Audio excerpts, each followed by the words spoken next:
Қырғыз президенті Садыр Жапаров өзі бастап Меккеде қырғызстандық студенттерге және қырғызстандық қажыларға арнап қонақ үй салып жатыр екен.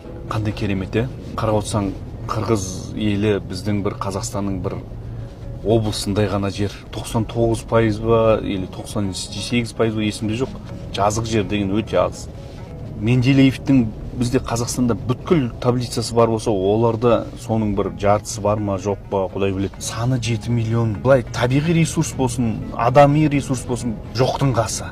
Бірақ оларда иман бар да, дін бар, салт дәстүрлерін сақтап жүр. Қырғызстанның ақ үй дейді ғой, президентінің, соның ішінен намазханасы бар. Әр облыс, әр ауданның әкімшілігінде де намазхана бар. Халқы дінге жақын.